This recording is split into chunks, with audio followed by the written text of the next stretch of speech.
అయ్యా మేము చిన్నప్పటి సంది ఈ వ్యవసాయాలు చేసుకొని బతికేటోళ్ళకు మాకు భూములు జాగాలు లేక ఒక భూములు కొట్టుకున్నాం.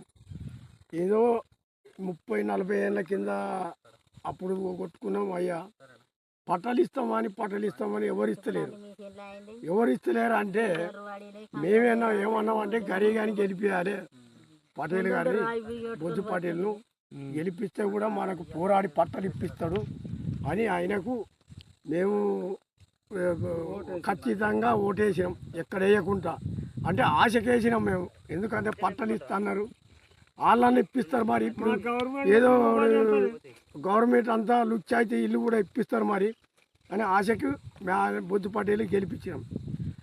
ఆయన ఎట్టు పెట్టి మాకు పట్టాలు ఇప్పించాలి. బీసులు అంటే మాకు తిందామంటే తిండి లేదు, మాకు బీసు లేదు.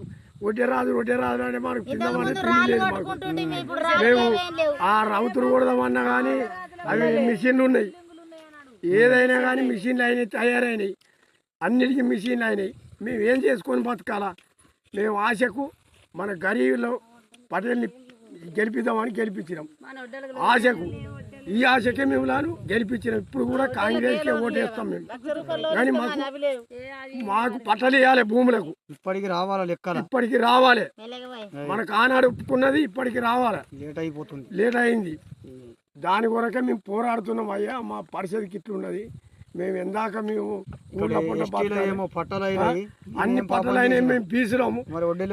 లంబడోళ్ళకు, మాదిగోళ్ళు, మాలోళ్ళకు, గొండోళ్ళు వాళ్ళకే నౌకలు ఉన్నాయి. మాకేం నౌకలు ఉన్నాయి? నౌకలు లేవు, ఈ పట్టాలు లేవు, మాకు ఏది లేదు. మేము ఏం చేసుకొని బతకాలి? మా పిల్లలు ఏమై దీన్ని బతకాలి? మేము జమాన్లో కొట్టుకున్న భూములు ఇవి, పోటు భూములు. ఇప్పటి కాదు, జమానై. మాకు దయచేసి ధన్యవాదాలు ఎమ్మెల్యే గారికి, ఎంపీ గారికి. వెంటనే పట్టాలు కేసీఆర్ గారు దయచేసి ఏమన్నారు, ఖానాపూర్ వచ్చిండు. మేము 8 రోజులు ఉండి మీ ఖానాపూర్ మండలంలో ఏది ఉన్నా కానీ సాలు వేపిస్తా, అన్ని పట్టాలు ఇస్తా అని 10 ఏళ్ళు చేసిండు. 10 ఏళ్ళు చేసినా కానీ ఒకటి పట్ట ఇవ్వలేదు, ఏమి ఇవ్వలేదు. మాకు మోసం చేసిండు. మీరు అన్నారు రేవంత్ అన్న, మీ దయచేసి మీరు బొజ్జు పట్టలు పంపించారు మా ఖానాపూర్ మండలకు. మేము గెలిపించినాము. మీ బట్టి మేము గెలిపించి ఎట్లా తోలేసినామో మాకు కూడా కట్టిన పట్టాలు ఇవ్వాలని మేము కోరుతున్నాము. మాకు కూడా న్యాయం చేయండి. మా చుట్టుపక్కల అందరూ చనిపోయారు, ముసలోళ్ళు అందరూ చనిపోయారు. ఇప్పుడు మేము పడసలో ఉన్నాము. అంతే. ఇక మాకు పట్టాలు ఇస్తే మేము తండ్రులు అందరూ చనిపోయారు. ఈ యొక్క గవర్నమెంట్ నుంచి నువ్వు గెలిచినావు కాబట్టి మాకేమైనా ఆదాయం ఉంటుంది కావచ్చు అని ఇప్పుడు నిన్ను గెలిపించాం. ఇప్పుడు కూడా మళ్ళీ మీకు ఓటేస్తాం. ఇప్పుడు కూడా ఎంపీ కూడా ఓటేసి గెలిపిస్తాం. మాకు పట్టాలు ఇవ్వాలి.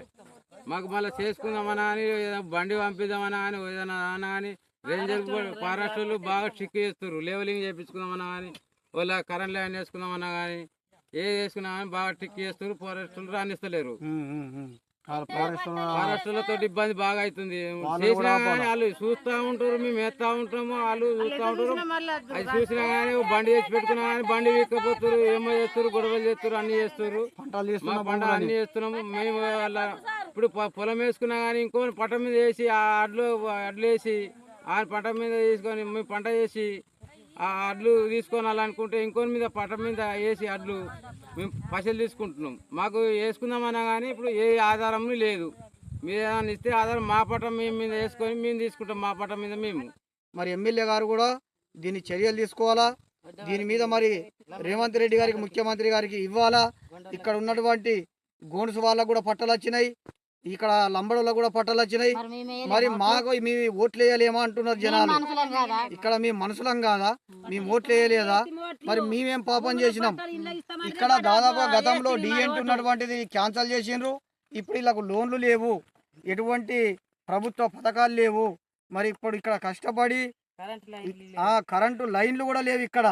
దీన్ని మరి కలెక్టర్ గారు కానీ ఎమ్మెల్యే గారు చొరవ చేసుకొని దీని మీద యాక్షన్ తీసుకోవాలా. ఇక్కడ పట్టాలనేది వెంటనే ఇవ్వాలనేది కూడా మేము డిమాండ్ చేస్తున్నాం. మరి అదే రకంగా ఇక్కడ ఉన్నటువంటి చాలా సంవత్సరాల నుంచి కూడా అది మీరు చాలా సంవత్సరాల నుంచి కష్టపడుతున్నటువంటి పరిస్థితి. దీన్ని ఇవ్వకపోతే మరి పెద్ద ఎత్తున కూడా లొల్లి ఉంటుంది.